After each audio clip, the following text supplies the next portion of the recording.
If you were to take like a highly sensitive microphone, right, Right. and you just buried it 6 inches under the frozen dirt in the absolute dead of winter. Oh, you wouldn't hear silence down there. Exactly. You would hear this violent microscopic war because seeds aren't just, calmly sleeping. Their outer shells are literally fracturing and tearing apart under immense pressure just to survive. It's a really intense process. It is. And today, we are taking a deep dive into this fascinating document titled Early Signs of Spring God's Season of Renewal. Yeah, it's a profound read. And our mission for you today is to explore how this source constructs this really powerful, kind of counterintuitive framework for navigating life's most difficult, stagnant periods. Right, by taking these metaphors from nature and ancient narratives. Yeah, and applying them directly to our modern psychology. Okay, let's unpack this. Let's do it. Because whether you are, deeply religious or you're simply someone looking for a new perspective on human resilience, this text offers a highly compelling way to completely rethink the winters in your own life. It really does. And I think what is so vital to establish right out of the gate is that this analysis, it's not just offering cheap platitudes. Right. It isn't patting you on the back and saying, cheer up, the sun will come out tomorrow. No toxic positivity here. Exactly. It actively confronts the harsh, grinding reality of hardship. It argues quite forcefully, actually, that times of waiting or hurt or deep uncertainty, they're not dead periods at all. They feel dead, though. They absolutely do. Mm-hmm. But the text positions those winters as times of profound hidden growth. It's an active, purposeful season, even if, your daily reality feels completely empty and frozen. Which is such a massive paradigm shift. I mean, our default setting is to panic when things start moving. Oh, completely. We hate the waiting. But before we can even talk about how to escape a harsh winter, we really have to understand what the text says is actually happening during it. Yeah, and the foundational premise here is anchored in two ancient texts. First, there's the Song of Solomon. Which is incredibly poetic. Right, it vividly describes that physical transition from winter to spring. And then there's Ecclesiastes chapter 3, which famously declares there is a time for everything. And a season for every activity, yeah. Right. So the core mechanism being highlighted is that growth requires cyclical seasons. I mean, we naturally want perpetual summer, like endless warmth, endless abundance. Who wouldn't want that? But biologically speaking, a perpetual summer just creates a desert. Because the soil eventually depletes. Precisely. The soil needs a season to just rest and regenerate. Yeah. So in winter, trees look completely bare. Like they're dead. Like it's the end of the story. Yeah. But scientifically and metaphorically, according to this framework, a really critical biological process is happening beneath the surface. Because the surface is hostile. Yeah, it's frozen. So the roots are forced to grow deeper. They're actively seeking out new subterranean nutrient sources, strengthening their hold in the earth. Wow. And the framework positions God as a gardener who doesn't waste a single one of these harsh seasons. He's actively tending the soil, pruning back the dead branches. So that the new growth can eventually happen. Thinking about this modern human experience of waiting, we tend to view these dormant seasons in our lives like a buffering screen on a video. Oh, that's a great way to put it. Right. You're sitting there staring at that little spinning wheel, totally frustrated because it just feels like a glitch. Just this frustrating delay where absolutely nothing is happening. Exactly. You're just waiting for the progress bar to move so your life can resume. But the logic we're exploring today argues it's actually much more like downloading a massive update in the background. A massive operating system update, yeah. Your screen might look dark, you might not be able to open any functional apps, but beneath that blank screen, your core programming is being completely rewritten. That is a brilliant way to visualize it. Your internal operating system is being upgraded so that it has the capacity to handle the complex new programs that spring will eventually bring. It's preparing you. It is. And the text points out that the transition from that heavy background update to the visible external spring, it isn't sudden. It's not overnight. No, it cites Isaiah 43.1 time, which talks about making a new pathway in the wilderness. And it uses that to highlight that renewal begins with incredibly small, almost imperceptible signs. So it's not this sudden cinematic explosion of summer heat. No, not at all. It's like a marginally warmer breeze. It's the tiniest microscopic green shoot pushing up through hard dirt. Barely visible. Right. And translated to human experience, this doesn't look like waking up one morning and suddenly all your problems are solved. Unfortunately. Yeah, unfortunately. It looks like a sudden, inexplicable sense of hope on a random Tuesday afternoon. It's a small, quiet prayer answered. Hmm. Or literally, it's just finding the physical and emotional strength to take one more step forward when yesterday you were absolutely certain you couldn't. It's just that subtle, quiet realization that the frozen soil around you is finally shifting. But understanding that a gardener is working in the background, that the soil is shifting, it leads us into a much more intense, frankly intimidating realization. Yeah, it does. And the analysis we're looking at does not shy away from this at all. Because the growth process itself, like the actual mechanics of getting from that frozen winter to that blooming spring, it isn't gentle. No, not at all. In fact, to get spring, something first has to violently break. And this is where the botanical metaphor gets deeply fascinating. Think about the biology of a seed. Okay. We view a seed as a beginning, right? This neat little package of potential. But biologically, a seed cannot become a plant unless it undergoes immense trauma. It literally has to shatter. Yeah, it takes in water, it swells, Mm-hmm. and the internal pressure, which botanists call turgor pressure, it builds up until its protective outer shell physically splits and cracks. It has to be fractured. Right. What looks like pure, unadulterated destruction to the seed is actually the absolute prerequisite for life. But I have to push back on this a little because it is so incredibly easy to say breaking leads to growth in hindsight, right? When it's already a flower. Exactly. When you're standing in the garden looking at a beautiful blooming flower, you praise the shattered seed. But when you are the seed, when you are the one in the middle of a painful, confusing season, It doesn't feel like a miracle. no.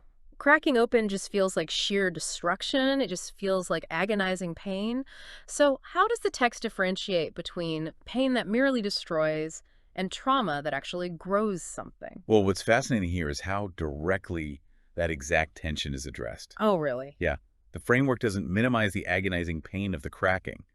It acknowledges that when someone hurts us deeply, or when a career collapses, or when life just falls apart, something inside of our identity genuinely fractures. We lose that protective shell. We do, but it makes a profound theological assertion. It says God specifically uses those shattered, vulnerable places to plant something eternal. So the pain isn't the point. Right. It's not saying the pain itself is inherently good. It's saying that the fracture creates a necessary opening.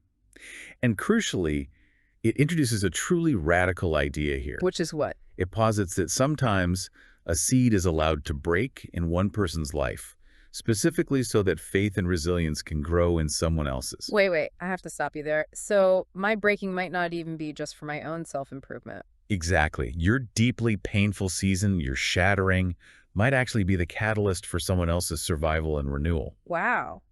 That is a heavy, incredibly complex idea. It really is. It shifts the focus away from our modern obsession with purely individual self-improvement. Which we talk about all the time. Constantly. Mm-hmm. And it expands it into a vast, interconnected ecosystem of human experience. We are not suffering in a vacuum. That makes a lot of sense. So we've been talking about seeds physically cracking open in the dirt, but when we pull that metaphor out of the garden and drop it into a real human life, what does that shattering actually look like? The source gives us a really good example. Right. The text gives us a concrete historical anchor for this.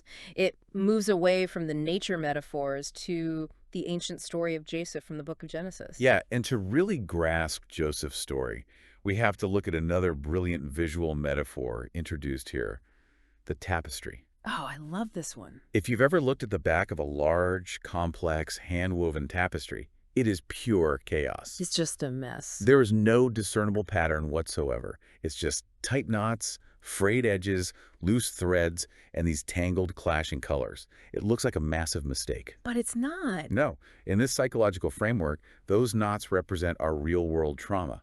Betrayal, massive delays, profoundly unanswered prayers, sheer injustice. All the messy stuff. Right. But when you flip that tapestry around to the front, those exact same tangled, chaotic threads are exactly what hold together a beautiful, highly intentional, intricate design. And Joseph is essentially presented as the ultimate case study of someone living exclusively on the backside of that tapestry for years. Decades, really. Yeah, he experienced what we could call the ultimate spiritual and circumstantial winter.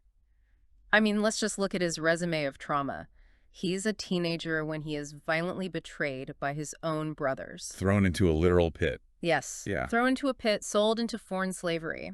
Then, just as he gets back on his feet, He is falsely accused of a horrific crime and thrown into a subterranean Egyptian prison. Over and over again, he is the broken seed. And we really have to pause and respect the psychological weight of that timeline. Oh, absolutely. Because this wasn't a bad week. This wasn't a difficult fiscal quarter. This was over a decade of his prime years, 13 years of knots and tangled threads. 13 years of waking up in a foreign prison cell. Completely stripped of his identity and his family, waiting for a spring that gave absolutely no indication it was coming. It's the profound, agonizing feeling that the gardener hasn't just paused, but has completely abandoned the garden. Right. But there's this striking phrasing used in the analysis that completely reframes those 13 years. What does it say? It says, but God was never absent in the pit. He was rebuilding a platform. Rebuilding a platform. Yeah. It urges you to consider this incredibly bold, challenging claim that sometimes the pit is the pathway, the prison is the preparation. That the very thing designed to bury Joseph was actually the nutrient-dense soil in which his ultimate leadership was being cultivated. Exactly. As a complete reorientation of how we view our lowest, most degrading moments. Because Joseph's platform wasn't just personal success, you know. No, it was much bigger than that. His eventual position allowed him to save an entire region of the world from a deadly famine. His pit literally paved the way to preserve human life. Goes back to the ecosystem idea. Yes, but if the pit is truly the pathway, it forces us to ask a really difficult, deeply uncomfortable question. Which is? How does this framework suggest we view the actual people who threw us into the pit to begin with? Okay, here's where it gets really interesting, because it brings us to the climax of Joseph's story and the true, complicated nature of forgiveness. Yeah, this part is intense. Eventually, Joseph becomes the second most powerful man in Egypt, overseeing all the food during this massive famine. And his brothers, The ones who sold him. the very men who threw him in a pit and sold him into slavery, they come to him begging for food, not realizing who he is. The tables have completely turned. He has total, absolute power over them. He could destroy them with a single word.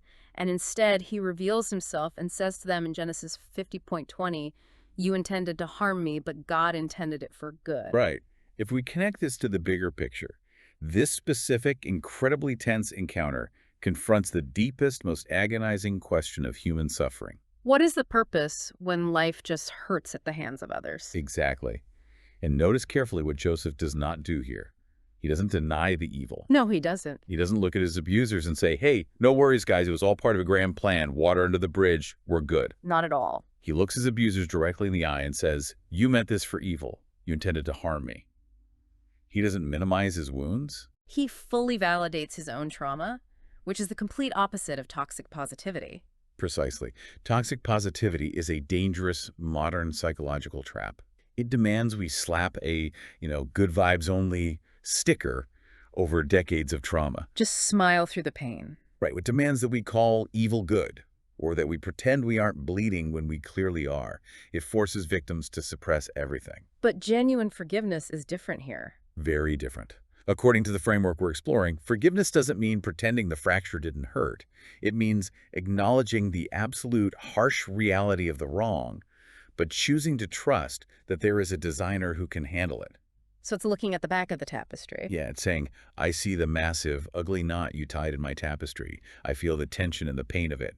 But I trust the weaver to take that exact thread and use it for the brilliant design on the front. But wait, I have to stop you there again. Sure. Because acknowledging the wrong is one thing. Recognizing the knot is one thing. But how should we actually act toward the people who caused those knots? That's the hardest part. Because our default human instinct, what the text identifies as our fleshly, survival-driven response, is retaliation. Of course. It's the deep-seated desire for justice, the feeling of they need to pay for what they did to me, or I want them to experience the exact same pain they caused. It's deeply human, and it is a biological protective mechanism. When we are hurt, we naturally want to neutralize the threat. Right. But here, the paradigm shifts to a radical teaching from Jesus in Matthew 5:44, which actually commands people to actively love their enemies and pray for those who persecute them. And this is where I really have to push back on behalf of anyone listening who is currently in the middle of a winter caused by someone else's cruelty. I get it. It's a tough pill to swallow. Praying for someone who abused or betrayed you, for someone still living in the pit, doesn't that sound like asking a victim to validate their abuser. It can sound like that, yeah. Why the active step of praying specifically, rather than just setting a healthy boundary, forgiving them from a safe distance and moving on with your life? It's a vital question. Why prayer specifically? It's because of the internal mechanics of what prayer actually does to the human brain and spirit. What do you mean? When you harbor bitterness, psychologically and physiologically, your body remains in a prolonged state of fight or flight. Cortisol is pumping. You are energetically tied to the person who hurt you. You're still trapped by them. Exactly. Bitterness, in this framework, is like drinking poison and waiting for the other person to die. It keeps you trapped in the winter. So how does prayer change that? Prayer acts as a highly effective psychological release valve. Think about the mechanics of it. When you pray for someone, asking for their healing, their transformation, you are forced to view them not as a terrifying, one-dimensional monster holding power over you, but as a deeply flawed, broken human being who needs help. It changes the power dynamic. It literally rewires your neural pathways. Yeah. It shifts your brain away from that survival retaliation response and engages your centers of empathy. Wow. This physically lowers your own stress baseline. It softens your heart and unhooks you from the perpetrator. So the prayer isn't actually about letting them off the hook. It's about taking yourself off their hook. Exactly. It frees you from the emotional prison they put you in. But then the framework introduces the ultimate plot twist. The ripple effect we talked about earlier. Right. It states that turning your pain into prayer can actually lead to a tangible miracle in the real world. Really? Yeah, instead of asking for the person to be punished, you ask for them to be transformed. And sometimes it argues you get to witness the person who caused your deepest pain become someone completely, entirely new. The abuser finds redemption. The betrayer finds clarity. Which perfectly proves the earlier point. The seed broke in your life so that faith and transformation could grow in theirs. It's all connected. Your suffering isn't just discarded into the void. The exact chapter of your life that you would most like to rip out of the book. You know, the betrayal, the pit, the years of waiting. The 13 years, right. It becomes the exact chapter used to rescue someone else. Yes. And the text roots this massive concept in a verse from 2 Corinthians 5:1 declaring that if anyone is in Christ, they are a new creation. The old is gone, the new is here. That's a powerful thought. It really is. It applies this theological truth to the overarching theme of spring. Past mistakes, profound disappointments, and exhausted, weary seasons, they do not get the final word. The winter ends. The renewal of the human heart is just as inevitable as the blooming of the earth, provided it is placed in the hands of the gardener. So what does this all mean? If we zoom out and look at everything this document is trying to convey, it's a message of profound, gritty hope. Gritty hope, I like that. Because the underlying premise is that absolutely nothing is wasted. Not a single hurt, not a single tear, not a single frustrating moment spent waiting in the dark. Nothing at all.